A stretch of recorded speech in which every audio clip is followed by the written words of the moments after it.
So that's pretty much the job in a nutshell, Dalton. Someone will come in, you'll say, hey, welcome to Applebee's. And then you'll get them a server, and then they'll be on their way. Do you have any questions? Yeah, so let's say someone lights a cigarette up in here. You got a problem with that? Well, this is Applebee's, so, I mean, yeah, you can't smoke in here. Yeah, I get it. All right, so if a group of guys come in with knives sticking out of their shoes and I get stabbed, where do you want me to stitch myself up at? Right over here behind the counter, or you got a place out back? Why would you get stabbed? I would hope you would call the police. I ripped a man's throat out with my bare hands once. Can you start Wednesday?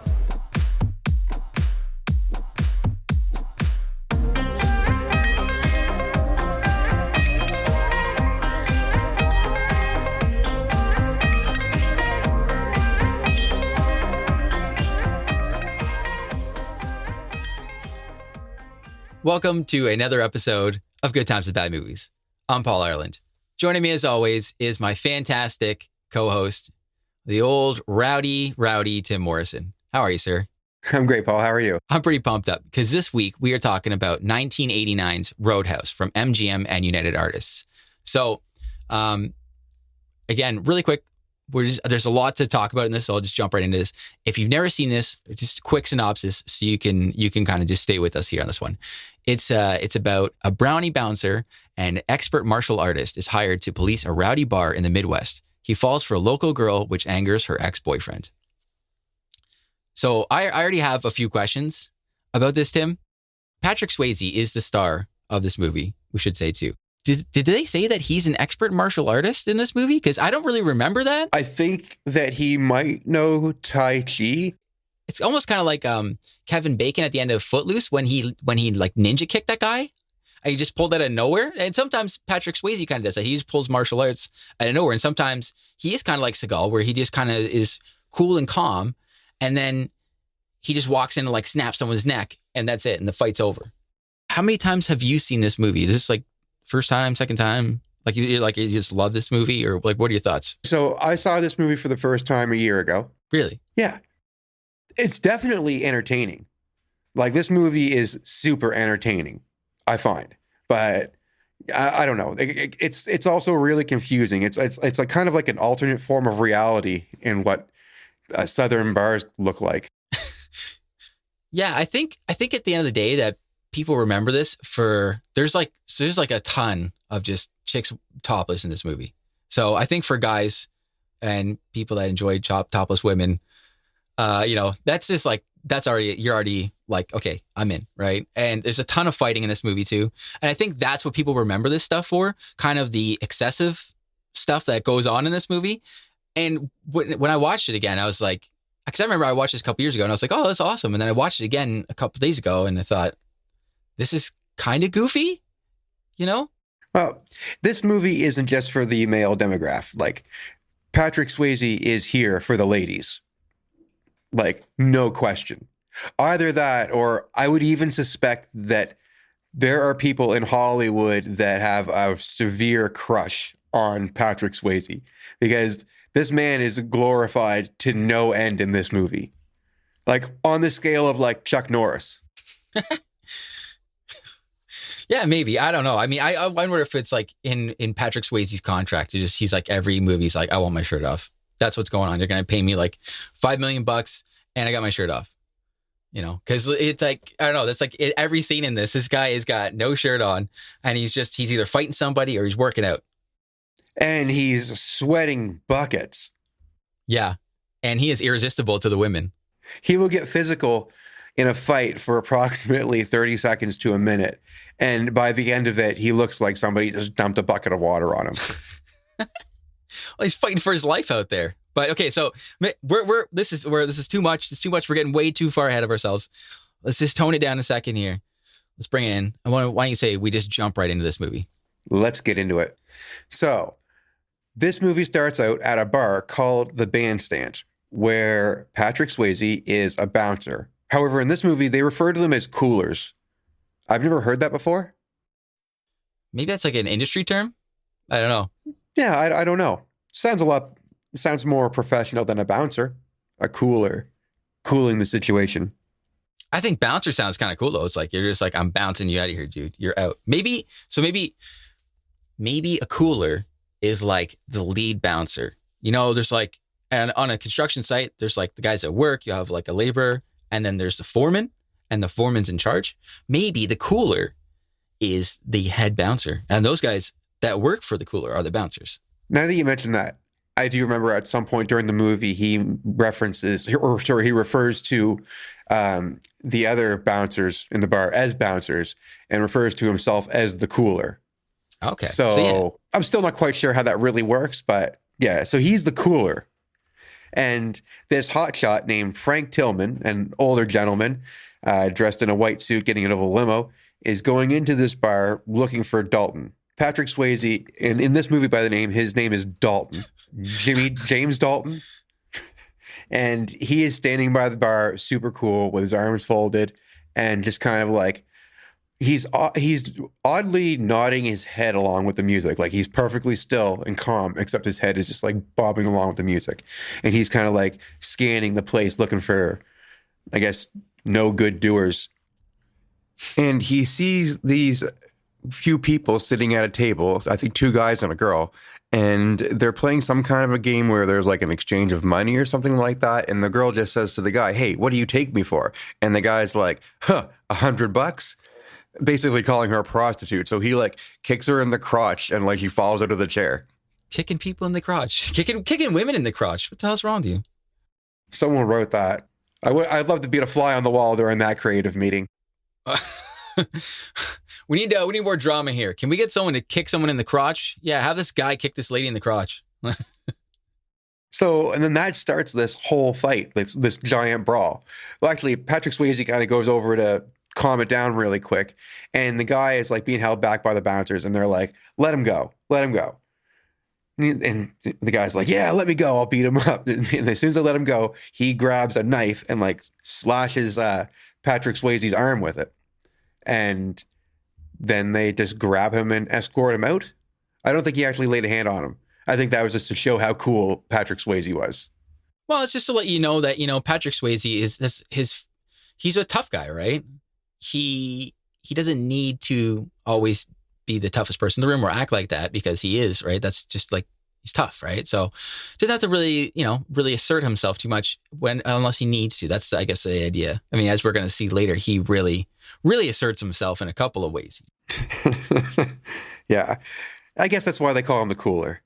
Yeah, he is the cooler. He's the ultimate ice guy, right? Just puts you on ice.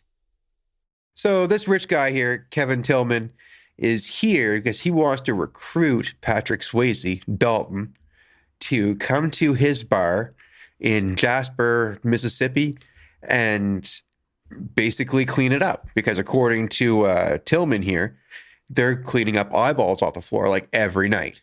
Like this bar is one of the worst bars in the United States.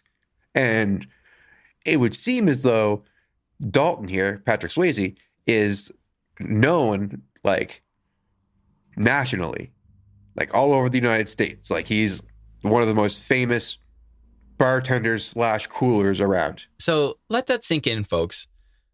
Patrick Swayze is apparently at least nationally in the United States, he is he's a well-renowned bouncer. That like there's an underground circuit of people that talk to each other. They're like, you need someone to handle a rough crowd, you get Patrick Swayze. Like, I mean, that as a plot in itself is it's just pretty awesome. It's like everyone's dream. They're like fantasy dream. In the meantime, it looks like Tillman has shown up here, and he is going to ask Patrick Swayze to be his head cooler, join him at his club, the Double Deuce. And Patrick Swayze is like, yeah, definitely, but it's going to be on my terms. And I'll tell you when I'm going to get there. I do my own thing. And Tillman's like, well, I got you a plane ticket right here. He's like, I don't do planes. It's too dangerous. And then that was the end of that scene. And that's the last we see of the bandstand. And I really want to know more about his fear of planes. It's the only vulnerability that Patrick Swayze showed in this movie, is that he will not get on planes. Aside from that, he is tough as nails. Wow.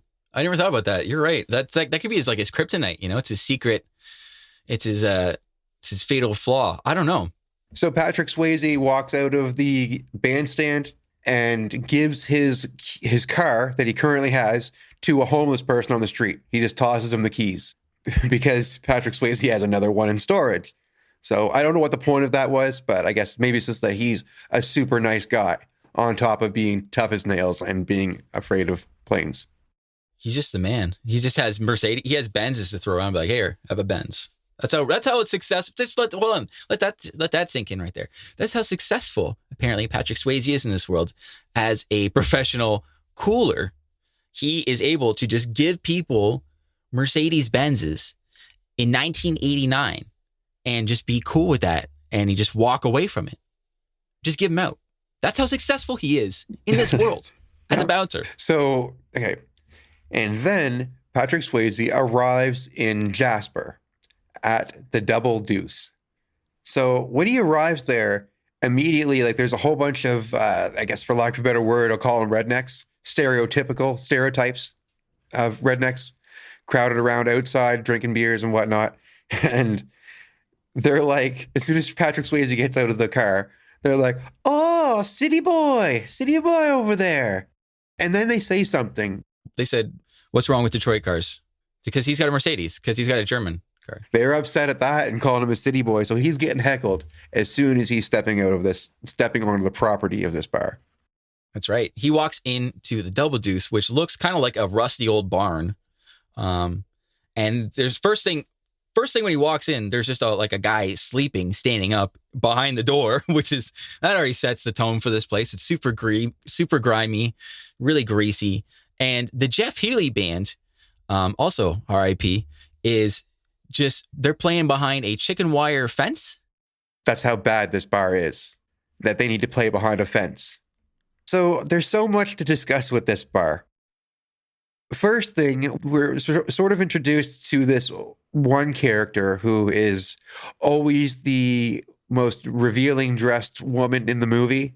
A lot of makeup and a perm. And she kind of just flirts with people, and we don't really know why she's there. She completely stands out like amongst this entire crowd. She does walk over to the bar where Patrick Swayze is standing because he's just like scoping out things right now just to see what he's kind of got himself into. And she asks for a whiskey on the rocks. And this guy beside her and says, oh, whiskey on the rocks. Well, how about you and I get nipple to nipple? One of the head bouncers here is actually played by a really famous wrestler from like the 60s, 70s, and 80s, and his name is Terry Funk, so that's kind of funny. And Terry Funk throws all these guys out. And then he proceeds to tell Dalton that this is a rough place and you probably don't want to work here. Tillman is also at the Double Deuce, and he is kind of just scouting out what Patrick Swayze is going to do. And he goes to the bathroom, and there's like the bathroom wall is covered in phone numbers from different women. And there's one that says, for a great call 555-7617. And he changes the F into a B and puts an I in between U and C. So it will say, for a great Buick, call 555-7617. I thought that was funny because every other, like there's a whole bunch of phone numbers all around it that say, have explicit stuff on it, but he just changed that one. I don't know why he's worried about the graffiti on the wall when he's got a blind guitarist behind a chicken cage, chicken wire fence. Then there's getting bottles thrown at him, and people are getting stabbed and beat up.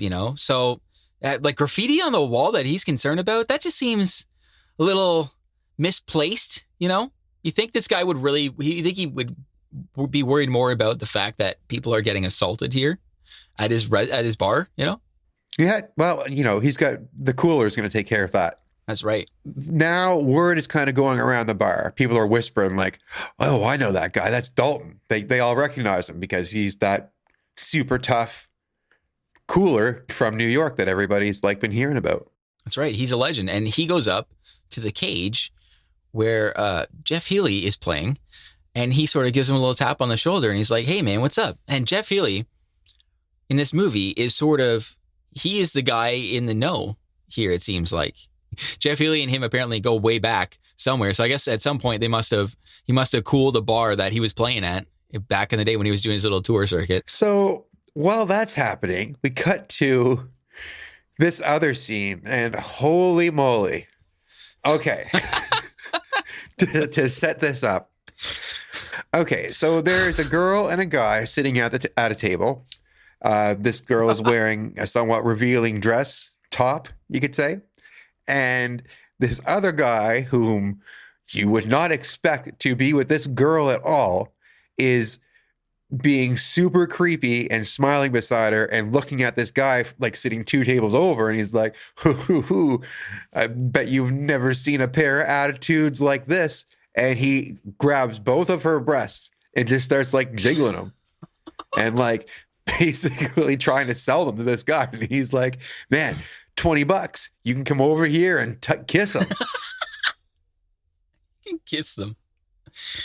Yeah. So he's like, really? Can I? And he's like, yeah, come on over. So this guy goes over and sits down beside the one guy there that invited him. And he reaches across the table and just starts like jiggling this girl's breasts. And like she takes her top off enough that he can get a good handle on him. And he's just jiggling. And for a moment, if you didn't know any better, this sounds like a porn.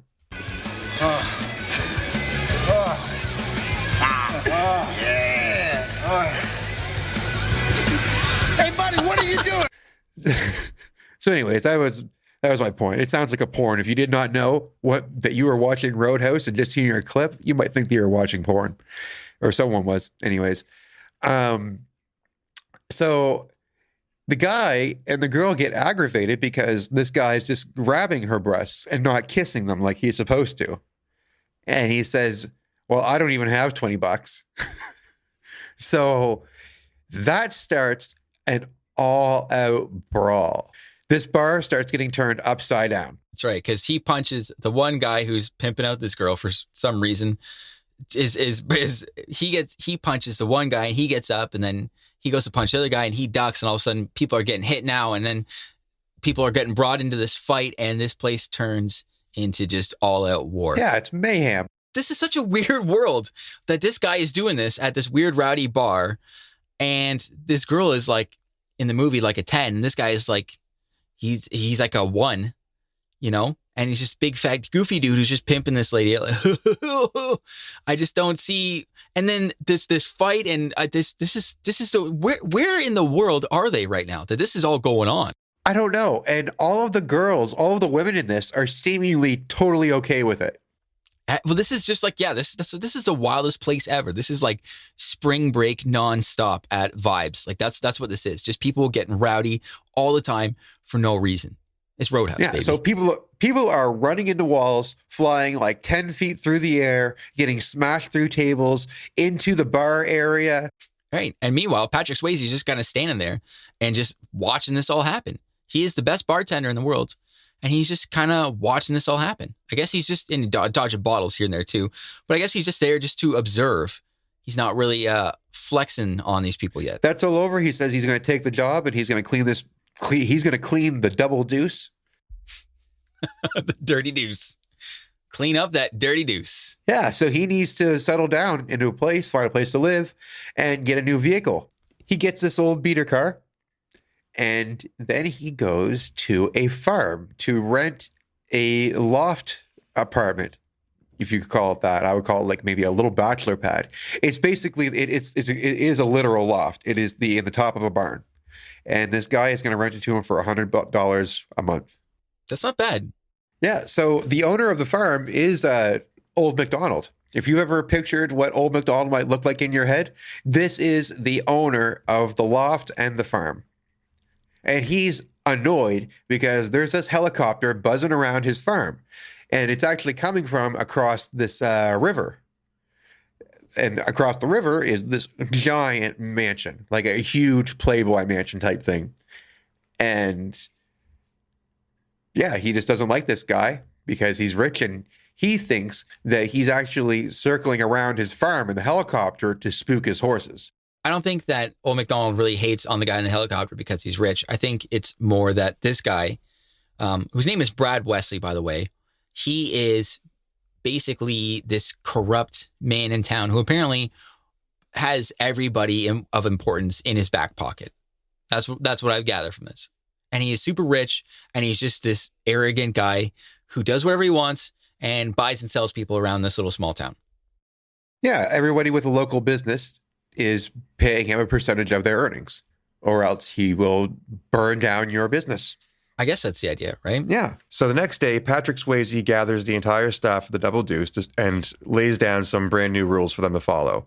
And then he fires Terry Funk, the bouncer, and he fires another guy, a bartender, for stealing money the night prior. So we're now at our first night of Patrick Swayze being the new cooler. And he's basically kind of standing in the same place he was in the previous night and just watching and giving like the bouncers little cues here and there. And this girl gets on top of a table and starts dancing. And then all these guys just start like dancing around her. And Patrick Swayze tells one of the bouncers, okay, you got to go over and stop that. And that bouncer gets punched out. Patrick Swayze gives this guy, the bouncer, the nod to go and fight him. And when he's about to, this guy hauls out a switchblade. And Patrick Swayze immediately grabs it, slams his head down on a table, and he's been roadhoused. That's a good way to put that. Every time someone in this movie gets their ass kicked, they just got Roadhouse. Roadhouse. That's what that was, just right there. Credit to Family Guy. Roadhouse. So that guy gets thrown out. And then we cut to another bouncer having sex with this girl in the, I don't know, it was called the stock room. Yeah, that's kind of greasy. Yeah, that's very greasy. So then Patrick Swayze fires him. Gosh, what's going on in this movie? What are these people? These bunch of degenerates, man. Like, come on. What's going on here? Yeah, so then Patrick Swayze, we cut to later on that night. He is at the barn, his barn in the loft, and there is a party going on across the river. And there's a ton of girls and the guys that he just fired, and they're all like partying and getting ready to go into the pool. They're all happy. Patrick Swayze turns out the light and stares at them for a while. The next morning, Carrie Ann shows up, and she's bringing some breakfast to Patrick Swayze, and we're getting a nice scene where he's getting out now, ass naked, walking across, putting his pants on, and you just get this shot of his butt there for a second. Oh, it lingers on it for a moment. Yeah, it's longer. This was long. This was a longer butt shot by a mile. This butt shot was longer than the Batman Forever one by a mile. Like, it's just like they just kind of lean in there for a minute. Yeah, no rubber on this one. I mean, honestly, you can think about it now. Like, he probably would have been a kick-ass Batman. They got Patrick Swayze to be Batman. I would have bought that. And Patrick Swayze and Christian Bale actually kind of have the same physique and look a little similar. So after breakfast, Patrick Swayze decides to head out and go see Red, who owns a convenience store in town. And Patrick Swayze is driving down the road, a straight road with no turns, and coming down from the opposite direction is the antagonist that we mentioned earlier. And he's driving this car and singing that song, "Life is a Dream." And he is just like swerving from side to side, going in and out of his lane, and just completely oblivious, seemingly oblivious to Patrick Swayze coming down like in the opposite direction towards him. And he just runs Patrick Swayze off the road and doesn't care at all and keeps on swerving left and right down the road, being very merry the whole way to his house. I mean, what if Swayze just called his bluff and was like, you know what, I'm going for it. Screw you. And just they ran into each other. You know, he would just be done. I mean, this guy's insistent that this is his town, I guess, right? He's just maybe trying to show that to this guy, Dalton, that this is his place. He can do whatever he wants. I don't know. So in this movie, apparently Brad Wesley has everybody in his back pocket in this movie, and allegedly the police too. But I just never see him use the cops to his advantage at all in this movie. They're just not around, it seems like, until the very end of the movie, which we'll get into later. But just, I don't know. For a guy who owns this town, it just seems like it's just this guy and a bunch of like his goons. That's right. And he doesn't even seem to have a lot of goons. There's like 4 or 5 people. That's it. You know what I mean? Yeah. So it's like, how small is this town that they live in? Yeah, and these aren't any kind of tactical goons either. These are like, you found these goons at like 3 a.m. at your local bar downtown. Terry Funk is a goon. Yes. So, I don't know. No disrespect to Terry Funk, you know? But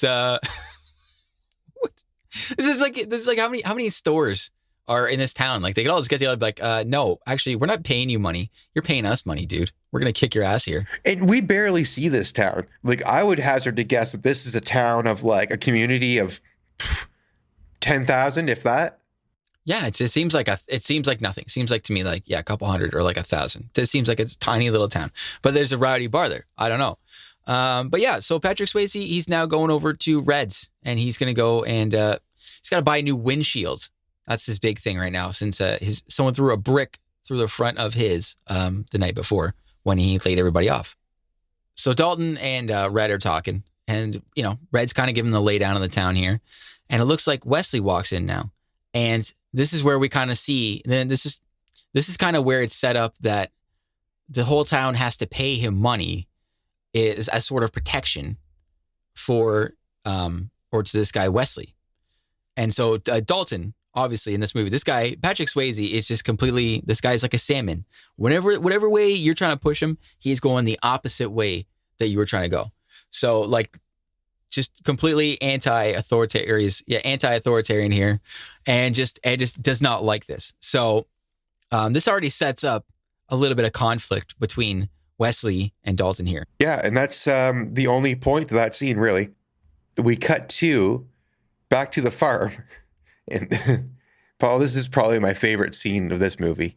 I think. I don't know. It's just so weird. I'm not even sure what the director's intention was with this scene. Okay. So I'm going to say that Patrick Swayze is doing Tai Chi, I guess. Is that what he's doing? That's what it seems like he's doing. He's doing like the crane pose from Karate Kid and a lot of, if you've ever seen The Last Airbender, like different types of motions that the Last Airbender does without the magic. He's like doing that, like different, like very smooth poses and stretches and yoga type stuff. And while he's doing that, Old MacDonald is peeking around from behind his barn.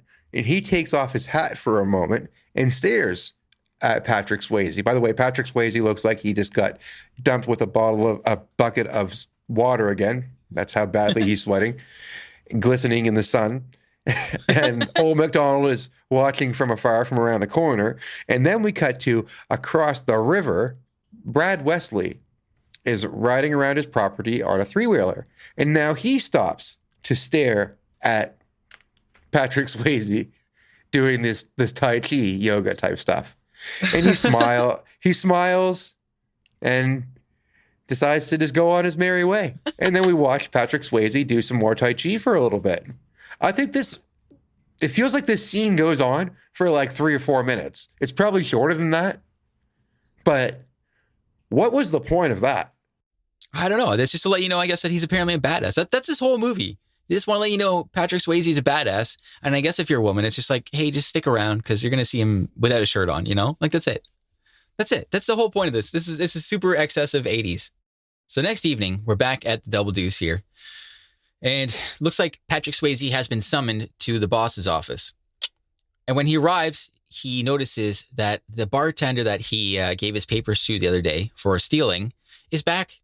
And he's basically, the long and the short of it is, this guy is the nephew to Brad Wesley, who is, again, the mobbed up iron fist of this town. And who apparently only has 5 henchmen. And so this guy is his nephew. And he supplies the liquor to this bar as well too. So he's basically telling them, you have to take me back or else. And obviously Patrick Swayze isn't having any of this. Brad Wesley is the one who supplies the liquor, right? Yeah. So basically Patrick Swayze says, tough nuts, buddy. This isn't happening. And this bartender guy whips out a giant knife and starts swinging around wildly at Patrick Swayze. So just Patrick Swayze just dummies this guy. You know, I feel like maybe this movie is why switchblades became illegal. Like everybody, all of the goons in this movie, they all have switchblades. It was also at this point I started asking myself, why isn't anybody using a gun? Like this guy's supposed to be a crime boss, right? I guess so. Yeah, but I mean, quote, the quote, lock, stock, two smoking barrels, guns for show, knives for a pro. It makes less noise. You can just stab someone with it, shank them real close. Plus, knives are more deadly at close range, I believe. Not an expert, but I think so. Not when you're faced against Patrick Swayze, though. No, when you're Patrick Swayze, that's just an obstacle in the way. Patrick Swayze is grabbing these goons and throwing them through windows. He is also being thrown through a window as well and gets cut up a little bit. But, they eventually overcome these goons and just beat them up. And he tells them, hey, you're not getting your job back. I don't care if your uncle supplies the liquor here. It's not happening, bud. And one of the goons, too, he looks kind of like a more heavy-set Al Borland from Home Improvement. I have to pick on this guy, but he does. He's got the flannel, right? Yeah, this is your henchman. This is the guy you're like, all right, I picked this guy. This guy's on my team. Really? So I don't know how many people are in this town, but these are the only goons that were like, oh, this guy's cool. Yeah. Al Borland and Terry Funk. That was your team. Patrick Swayze is throwing people out windows here and beating the crap out of these other guys. And in and amongst this knife fight, I think Al Borland manages to slash Patrick Swayze in the chest here. So once Patrick Swayze just beats the crap out of everybody and tosses him out and says, that's it, he goes over to the hospital to get patched up. And this is probably the 5th or 6th time already. We're barely halfway through the movie. And he is shirtless once again. And getting stitched again, too. This is like the 2nd or 3rd time he's getting stitches now. Well, the first few times he did it himself. Yeesh. He stitched himself up because he's just that tough. Yeah, this guy's hardcore. This guy's basically James Bond, the James Bond of the bouncing world. We also find out he has a doctor's degree in philosophy. So he is Dr. James Dalton. I guess so. I mean, like he's got a doctorate, but that's not like a real doctor. If you're gonna have a heart attack, this guy's not gonna be able to tell you anything about that. He's gonna tell you about like Carl Jung or existentialism or something. But well, on Wikipedia, his name is listed as Dr. Dalton. Is it really? Yeah. Dr. Dalton, professional cooler. Yep. Right on. Okay, I guess so. You're just getting beat up by. Maybe that's why he's driving all these Mercedes around. This guy's secretly a doctor. You think he would be a therapist? Yeah, but isn't she? She's related to this guy Brad Wesley somehow. Yeah, we find that out a little bit later that she is his ex-wife, or no, not ex-wife, his ex-girlfriend. So okay. I just want to talk. Maybe I'll just ask this question now then, because this is confusing again. Why this girl is like Patrick Swayze's age in this movie? So they're the mid-30s. This guy, Wesley, is like in his 60s. So what is going on there? This girl is dating this guy? He has a lot of money and he's a crime boss. Yeah, but she's like this straight and narrow kind of like square, this normal like hall monitor kind of girl we're going to see in this movie. She's a straight and narrow. She's a normal person. Why is this lady dating this mobbed up grandpa? This doesn't make sense. Nobody would suspect her. That's why. She's got like, just a bunch of skeletons in the closet on this one, I guess. I don't know, but like, right? Just am I alone in this or what? Somebody, I don't know. Tim, you're the only person here. I think that's weird. I really think that's weird. There's no cops, and this guy's dating a 30-year-old doctor, and she's okay with it. You think she would have her head on her shoulders? It's not like she's like a 30-year-old dancer at the Roadhouse bar or whatever it's called, the Double Deuce, right? That would be more in line. I've seen a lot of greasy people who should not have as good of girlfriends as what they do. It happens. That's true. It's true. Greasy people sometimes get the girl, I guess. So the next day, we are at Wesley's estate, and his henchmen, his goons, are pulling up to his place in a monster truck. They drive monster trucks. Yeah, well, one guy does. One guy does karate. So anyways, everyone that gets out of the cars and the monster truck, it's the people that Dalton beat up last night. And Wesley here is really upset that they did not get his nephew rehired. And Wesley proceeds to kind of lead them on as if it's okay and everything's forgotten until he just decides to kick one of them in the balls. This guy's, well, he's ruthless, but he's not like Bricktop ruthless. He's not going to like kill one of his own guys. But he's definitely going to, to quote DMX, X gonna give it to you right in the sack, When I think of crime bosses, I think of like Tony Soprano and stuff. Now, I didn't see every episode of The Sopranos. However, none of the ones I saw did I ever see Tony Soprano get up and just kick somebody in the nuts. No, that's true. Yeah, they would probably have someone just whack the guy, right? Like that's really what seems like what real bosses do is they just have people killed. I mean, obviously, this has infuriated this guy Wesley, right? So he is really upset that his nephew doesn't have a job at the Double Deuce anymore. And he's really upset, obviously, now at Patrick Swayze because Patrick Swayze isn't having any of this. And this is going to, again, spark the feud even further between Dalton and Wesley. But this guy apparently can buy and sell everybody in this town, and everybody is, everyone's giving this guy money for protection. So why doesn't he just get someone hired why doesn't he get this guy hired somewhere else in this town? Why does he have to work at the Double Deuce? And why is it like that big of a deal? Because he's just going to have him just hang around his house for the rest of the movie anyways. So it's like, if he's your henchman, why do you need this guy going to make like $300 on the side? Like, is that really contributing to your crime empire? Like, what's going on here? Now we cut to another bar where we meet a new character played by Sam Elliott. Wade Garrett, his friend, Sam Elliott there, is also in the world of bouncers. He is a legendary bouncer. He is, if Patrick Swayze is one of the greatest bouncers ever, this is the guy who taught one of the greatest bouncers ever. That's who Wade Garrett is. So he is already a legend in his own. And Dalton asks him to come to town, sort of. He gives him a loose invite. And he's just like, I'm good, man. Thanks. I'll talk to you later. Hope you're good. And just, so we'll let you know that this guy is also at the level of Swayze, if not apparently a little better. So then the next night we're back at the Double Deuce and a bunch of Wesley's goons show up to the Double Deuce again. And this time they have little knives, sharp little pointy knives sticking out the ends of their shoes. And to sum it all up, that's still no match for Patrick Swayze. He tries to kick Patrick Swayze, but he grabs his foot and breaks his ankle and then proceeds to kick the crap out of everybody else. That's all that's going on here. Just a rowdy, raucous bar. Patrick Swayze is the man. That's all you need to know. He's the man right now. He's kicking so much butt.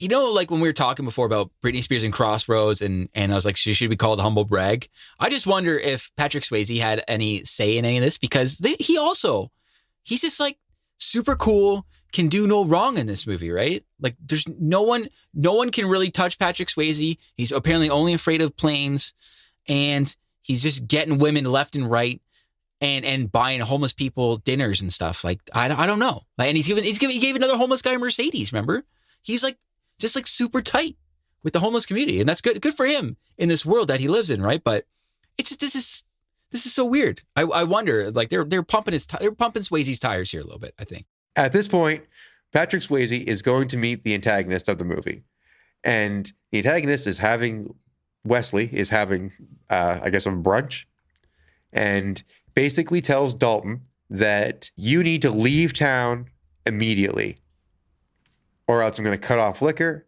and I'm going to run this town into the ground. And I'll also hurt your new love interest. So Patrick Swayze's like, no way. So he leaves. Later on, Dalton is at the bar with the doctor. And at the end of the night, he sort of asks her, hey, do you want to come back to my place? And we'll make some pottery, so to speak. So we're about to have a quite an amorous scene here between the doctor and Patrick Swayze. Man, okay, I thought this was a little bit like The Room in some of the sex scenes here, where it's just like they just held on Patrick Swayze's butt in this for like a good couple seconds when and I gotta say too, like, good for Patrick Swayze, because like looked like he had some serious thrust moves going on in this too. He is just getting into it with the hips, and I could not stop laughing when this whole scene was going on here, because he is just going hard. I like to think of it as this movie, or maybe even this period of Patrick Swayze movies, as like Swayze sexploitation films.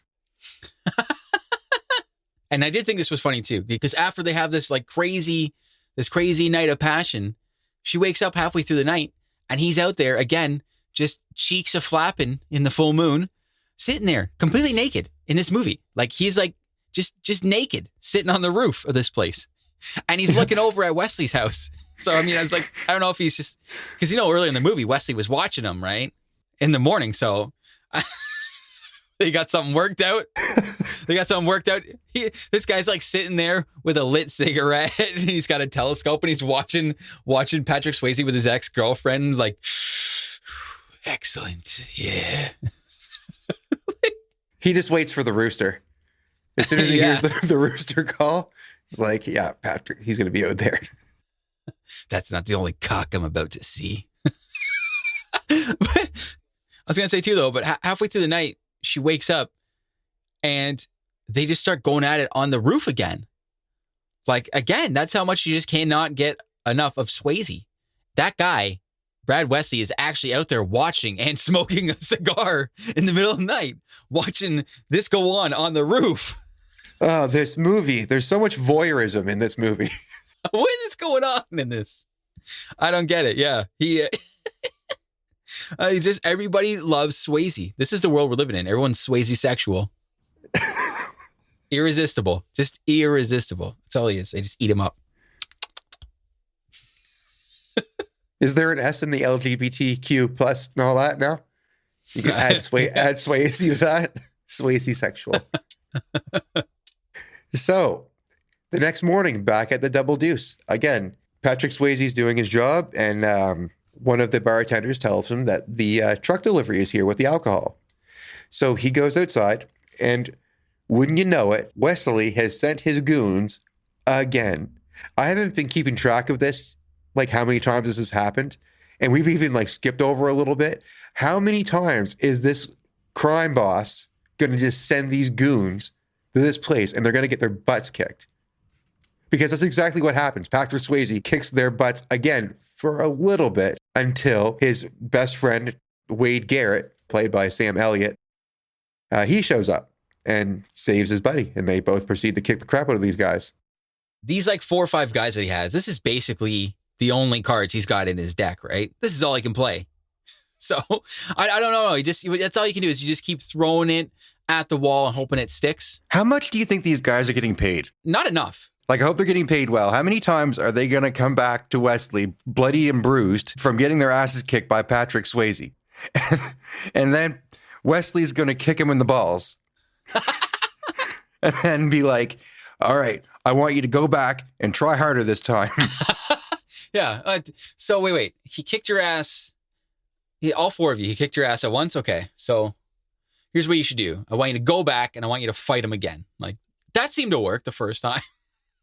I don't know. Yeah, well, this is what I mean, right? This guy, Brad Wesley, he apparently owns the police. He owns everybody in this town. He's only sent these 4 people over to try to beat up Patrick Swayze. It doesn't make any, that's what I mean. I just thought, if he's got the police under his thumb, why isn't he sending them over to sort of lean on this business in the first place and be like, you guys got to do what he says, or we're going to arrest you for something petty, for something stupid.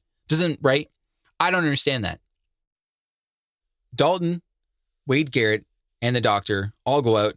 They go drinking now after this fight, just to sort of celebrate and chill out for a bit. And just to say, hey, it's nice to see you back in town here, Sam Elliott. I haven't seen you in a minute.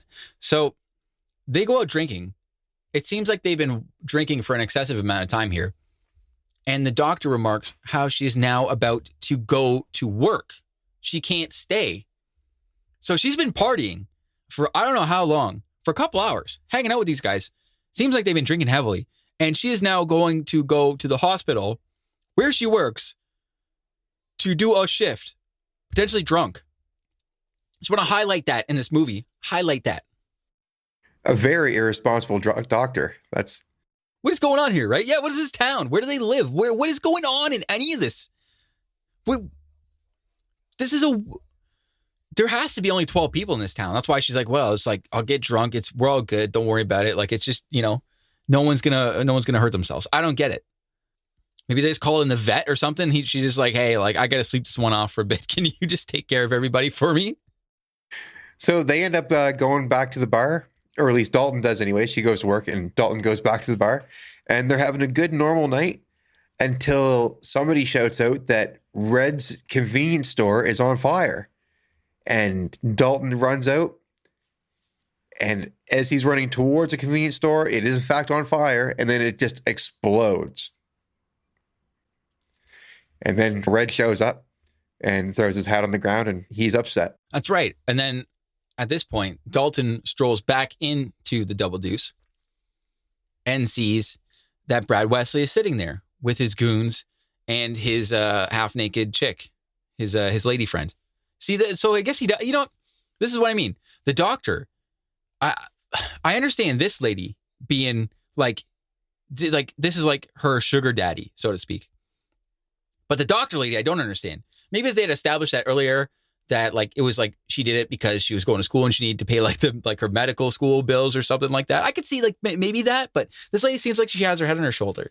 The lady at the bar is just like, I don't want to rip on anybody, but just like she seems fairly promiscuous and in it for the money. So like that doesn't make sense to me. I don't think calling her promiscuous is an overstatement at all. I'm trying to be nice here. We're trying to be family friendly on this show. Yeah. Okay. So within 1 minute, yeah. After Wesley is done gloating about what he just did, without actually saying that he's responsible for blowing up the bar, he's basically saying that he's responsible for it, and then, to show how badass he is, Wesley, he tells this girl that he has, go dance.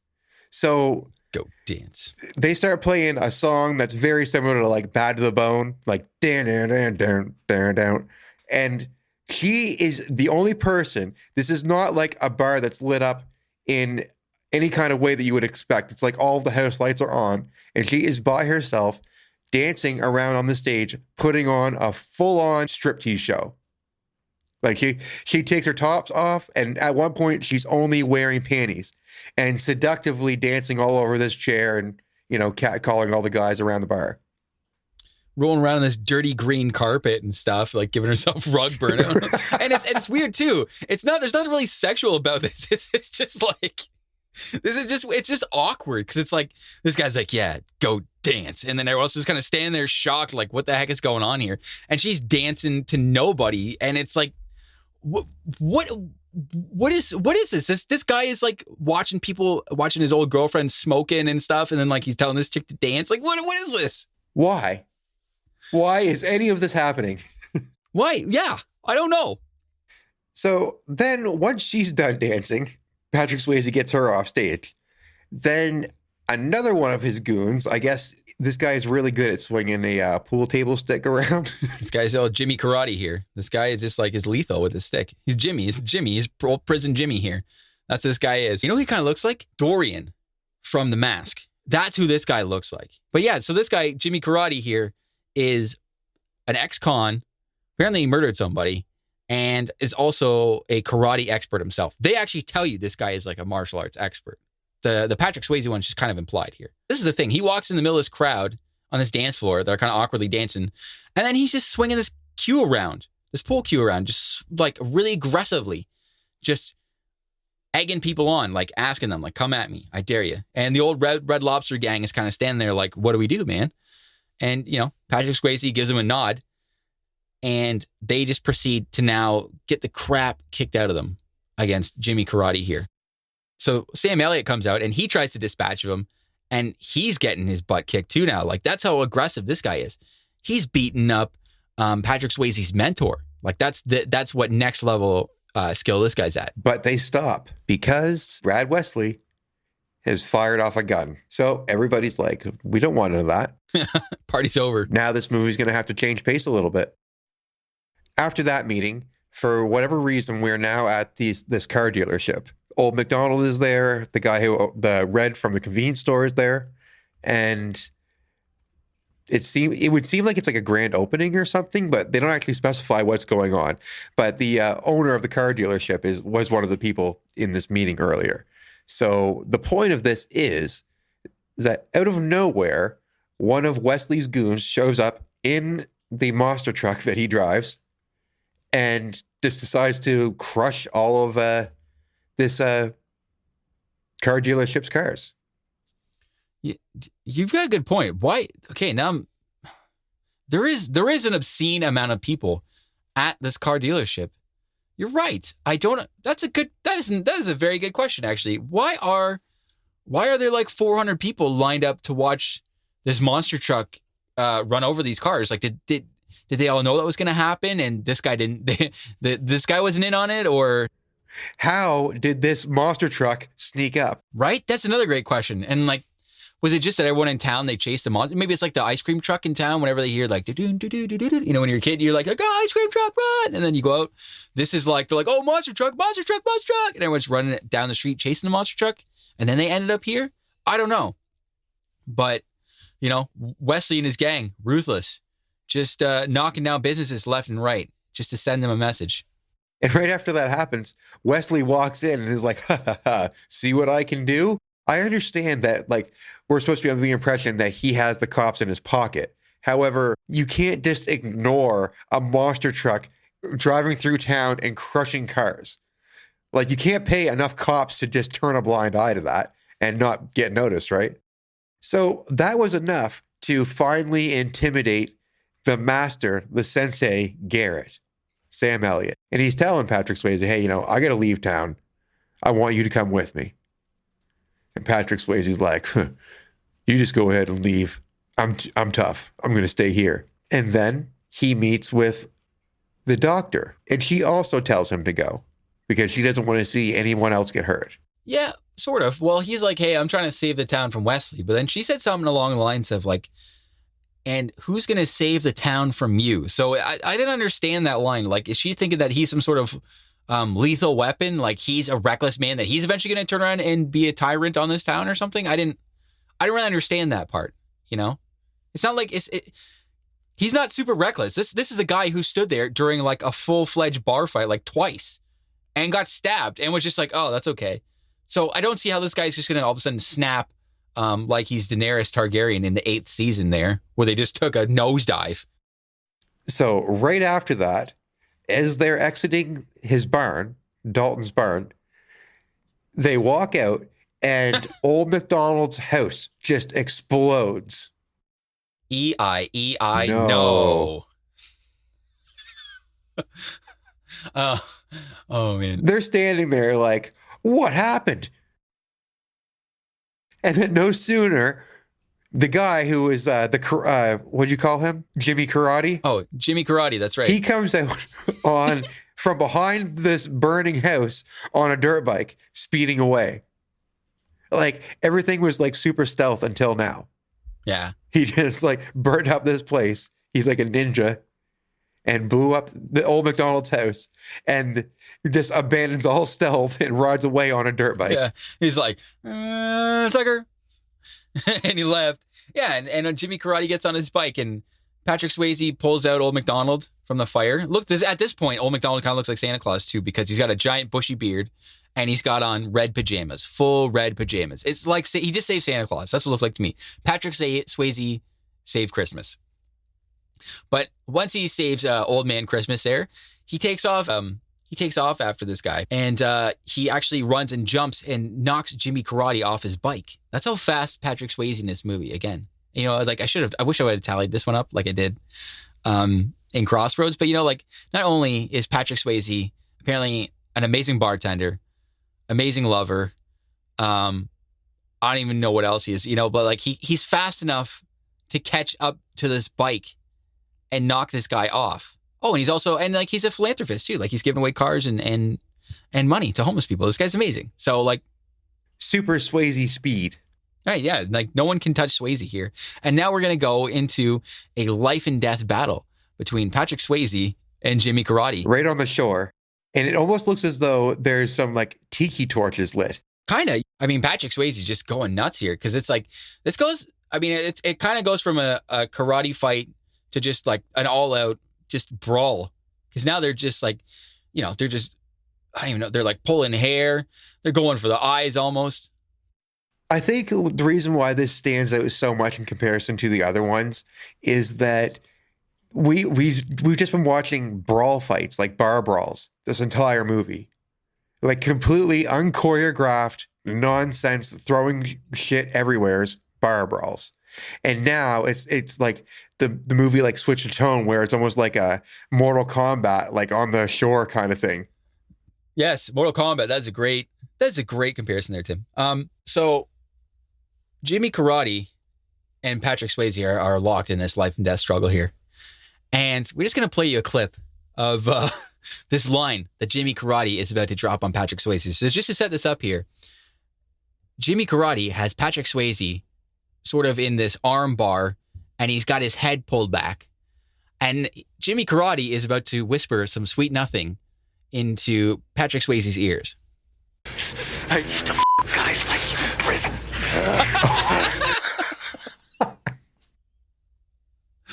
That's because I've heard people drop that line before and then double take, you know, okay. But I wonder if this is where this line started. Is this where this all originated from?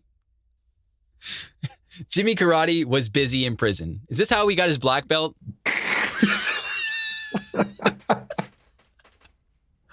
Maybe his brown belt too. Wow.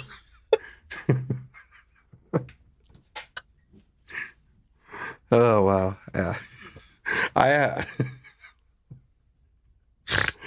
It's funny. I had this one written down too, and I totally forgot to, like, I just kind of totally slipped my memory until we just like approached it. Oh, Jimmy Karate. Oh, he's full of these one-liners. Oh yeah. Yeah. I mean, I remember when just verbally taking his opponents down.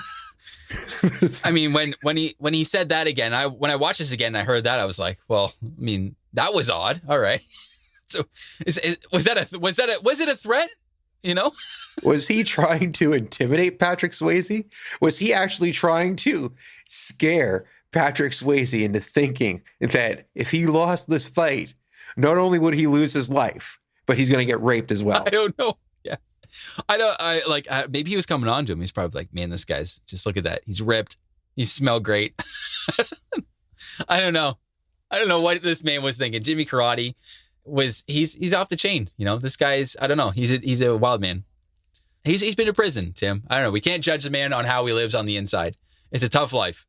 You gotta survive. Yeah, that's definitely one of the most random things I've heard in a movie. Like one of the most random lines. So Patrick Swayze says no to that. He's not having any of that. And he's going to start winning the fight. That threat was enough to light a fire in Patrick Swayze.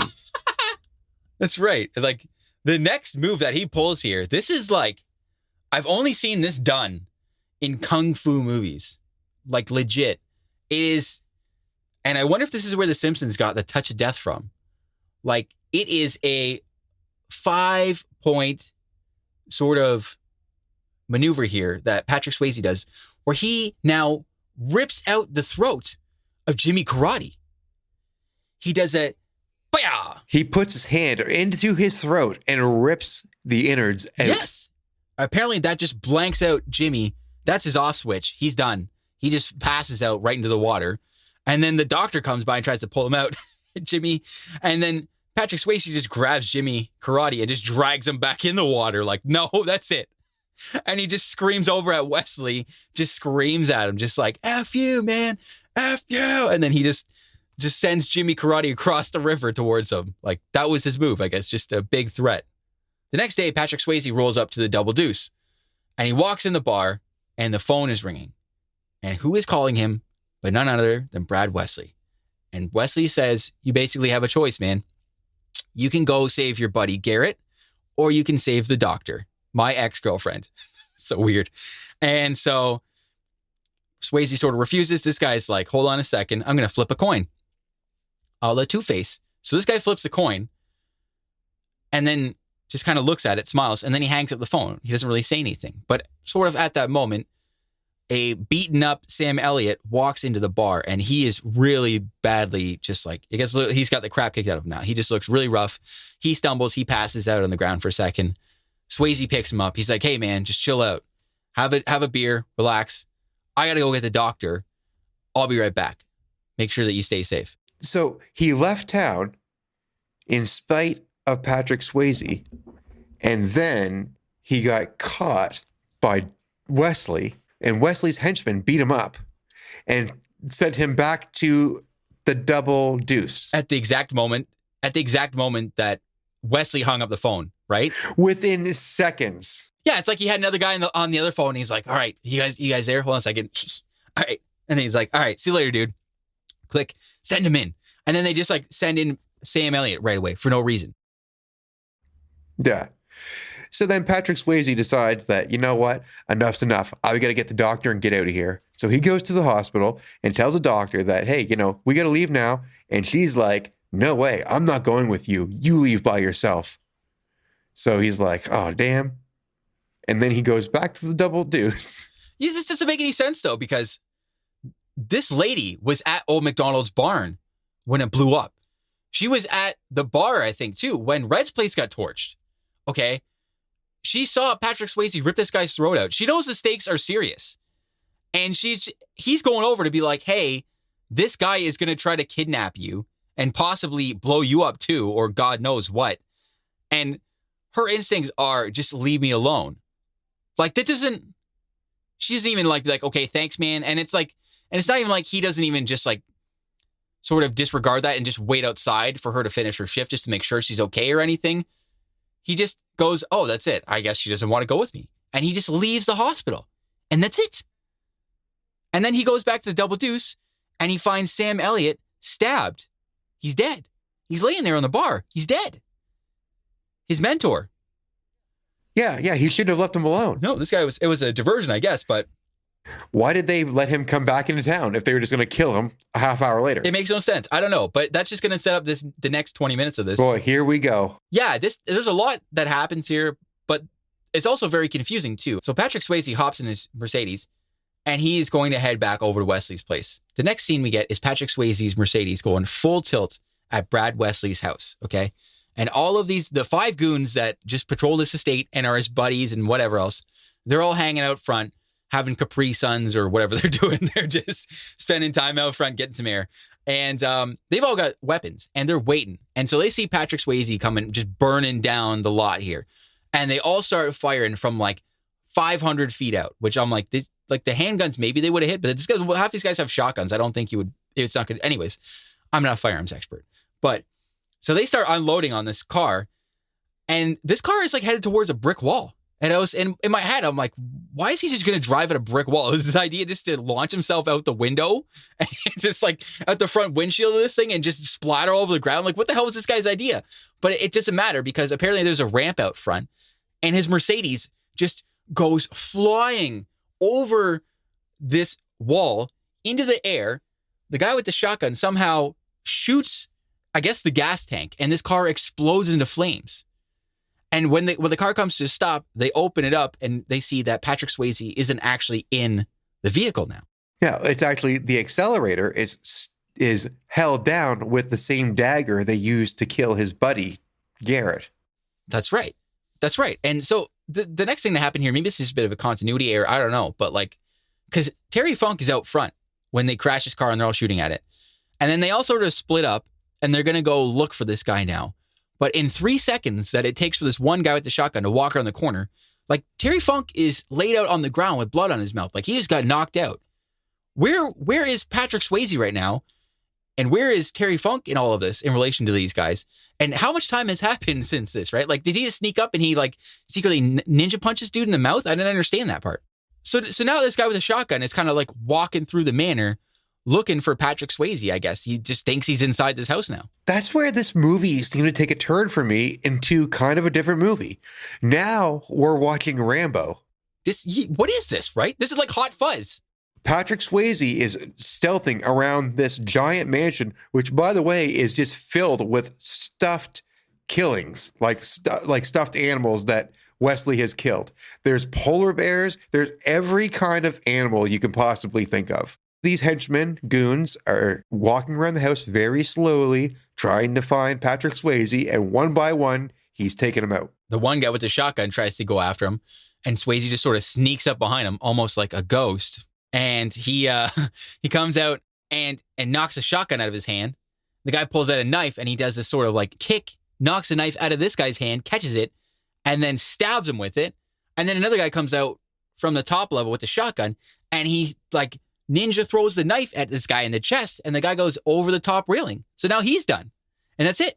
And Wesley's walking around, and he's got a pretty decent sized hand cannon going on there. And he's just checking out, and he sees that he's knocked out two of his boys now. This is where this really got ridiculous to me.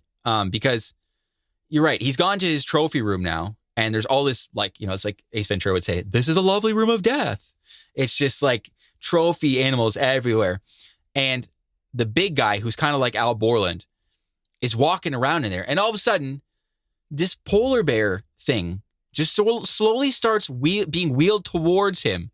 And he has this look of horror on his face. It does this like he's stuttering, and starts firing at this mannequin, or he starts firing at this stuffed animal. And then obviously this is Patrick Swayze, because he just pushes this thing onto the guy, and somehow that subdues this guy. The guy obviously has a phobia of bears, and it overcame him in this situation. No, it's absolutely ridiculous. It makes no sense, right? Yes. This goon fired like 5 or 6 shots, and Wesley still doesn't know where Patrick Swayze is. Yes, right? Not even that. Like, the bullets would have went through this stuffed animal. Unless it's stuffed with lead or something. It would have went through the bear. This would have shot, like... And would you see Patrick Swayze kind of pushing this bear? And wouldn't you just kind of take a step to the other side and be like, I'm just going to shoot you? None of that. I thought it was like, okay, I was with you guys before for the first little bit of this. What the hell is going on now? What is this? Like, this movie just devolved into this giant massacre. It's this Charles Bronson kind of movie where he's just shooting and stabbing everybody the end. Like, what the hell is this? So now it's just down to Patrick Swayze and Wesley. Finally, the showdown. Patrick Swayze is still managing to hide. Wesley is kind of sneaking around the animals, the stuffed animals a little bit, and he thinks he's got Patrick Swayze hiding behind an ox. I think it's an ox. And he jumps around the corner beside the ox, and Patrick Swayze's not there. Surprise, surprise, Patrick Swayze is standing right behind him, and he kicks the gun out of Wesley's hand, and now they are hand-to-hand combat. Until Wesley grabs a spear and proceeds to chase Patrick Swayze around this like living room, stabbing sofas and chairs, just trying to hit him. This really does kind of remind me of Ace Ventura. There's a couple of movies where I'm like, did they steal stuff from this? And I kind of wonder if like Ace Ventura 2 did, because there's this total vibe of this where he's fighting with the bad guy at the end of it, and he's like, Greenwell, hit the switch, you know what I mean, and like all that stuff. So like that's what this vibe is going on here. Because this guy's hucking spears at him, and they're beating each other with them and stuff like that. And for an old guy, he seems pretty strong. I'm like this, like Patrick Swayze just ripped a dude's throat out, and this geriatric old guy who just knees people in the nards is giving you a hard time. I don't know, but I mean Patrick Swayze just kind of like kicks him right in the kneecap at one point, which is brutal, and that's enough to drop him on the ground. And this guy pulls out a gun, and at which point Swayze gets up and he's about to give him the old 5-finger death punch. Rip that throat out. That's right. But he kind of decides against it, it seems like. He has a bit of a change of heart here. Just like, you know what? Not today. Yeah, he doesn't want to be the monster that this doctor sees him as. I guess so. He decides, you know what? We're going to let this guy, this crime boss, see true justice. This part, watching this part kind of confused me now.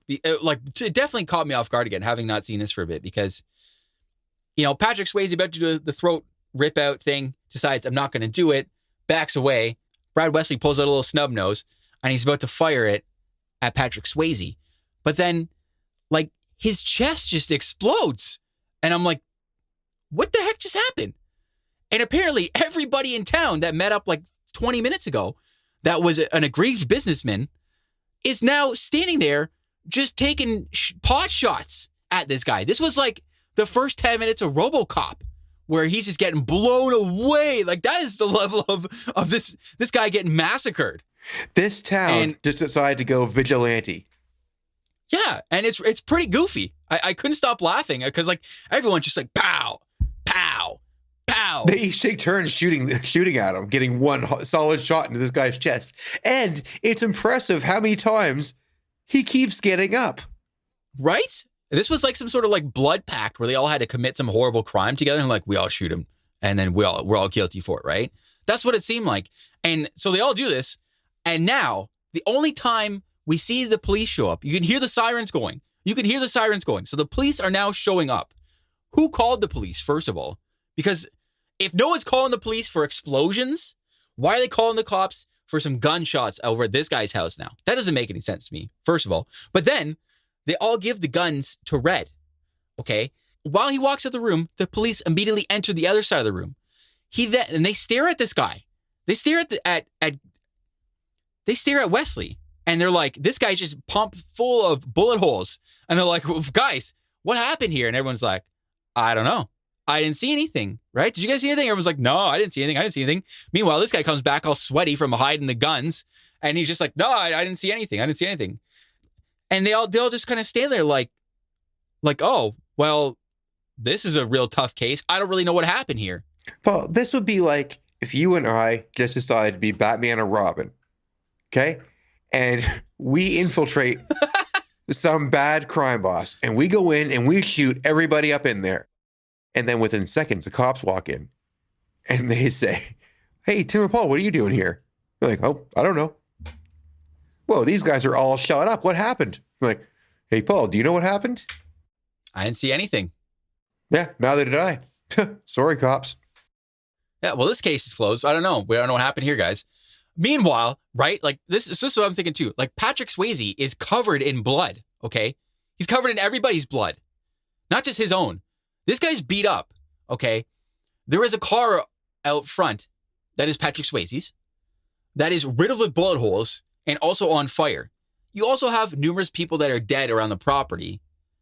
And everybody thinks that this is just sufficient enough to fool the police in this town. Yeah.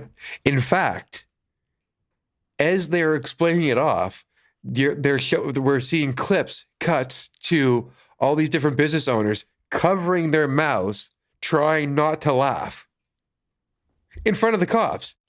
Yeah, and it's like, they don't really explain, like, it's not like the cops are fed up with this guy either. They're just they let it go. They're just apparently they completely bamboozled these guys. They just pull one right over on them. They murdered this guy in cold blood. And at the very least, Patrick Swayze's DNA is all over this place. Okay, and forensic will easily show that. And not even that, I mean, obviously, if they lock down the house, they're going to secure the crime scene. They're going to find the guns that, you just threw them in the bush outside? Where the hell did this guy go in 4 seconds that he threw four full rifles? Yeah. Rifles. He just disposed of these things magically in 3 seconds? How about every person there that shot him had a different gun? So if they were to do if they were to do forensics, they would find 5 different bullets, different types of bullets from 5 different guns, and there just happened to be 5 different people there. Yeah.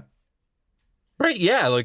There's so many things that could go wrong with this. It's not like they all just took a knife and stabbed the guy with it one time each, and then they just threw the knife away or something like that. That's a little more plausible than everybody just going up and be like, all right, we're just going to get our rifles and then we'll just shoot them. And then no.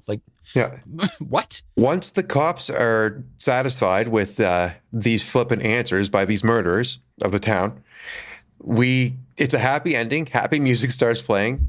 And we now cut to the farm where Patrick Swayze's been staying, and him and the doctor that he loves, they're both swimming and making out in a water hole.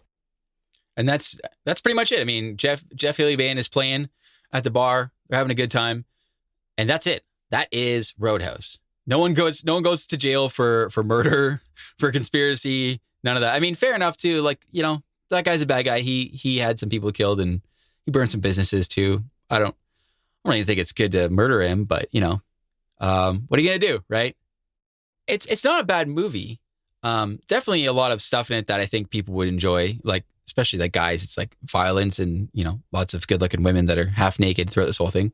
But like, man, when you sit here and watch this, at least me now, like watching this again, I'm like, there is some really goofy stuff in here, and some of this doesn't really make any sense. Like, I didn't understand why Wesley was so obsessed with having Swayze like agree with him or even just showing up at this bar. Like, why is this bar the one thing in town that you really need to have control over? Because if you own the town, you own the police. Who cares about this one bar? Who cares about Patrick Swayze? It's not like he's stopping you from being a mob boss in this town, right? Because like, is this because your cousin couldn't get a job at like $6.50 an hour bartending? That doesn't make any sense. Why is that enough to push you over the edge? Like, will he cease to function as a crime lord if he can't serve alcohol to this bar? Right? It's just like, why do you care about this one guy? And it's not like, is it because he was with your girlfriend or something? But like, why do you care? Because you're just sitting across the street smoking a cigar, watching anyways, like some weird creep. So I don't know. I mean, like, I don't understand the motivation of this guy. I don't really understand the world that they're in. There's nothing really going on except you just need to focus on Swayze. I think that's it. It's just you focus on Swayze and everything else is just sort of there. You're not paying attention. This movie is a fantasy. I think that's what this is all about. This is all about a fantasy and I like to think it's written by several different people. This is like an amalgamation of like 5 different fantasies. Like revenge, hot Patrick Swayze, hot doctor nurse, karate, a little bit of WWF, throw Terry Funk in there. So. I feel like this is like, if I was like 10, this is something I would have written. I would have been like, oh yeah, there's some hot chick.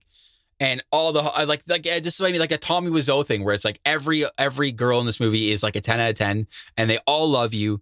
And they're just like, oh, you're so hot. And they come up to you and they grind on you and you're like, no, I'm awesome. I'm going to leave you alone. I'm going to go punch someone in the face. And then they go fight somebody. And then they like rip someone's throat out.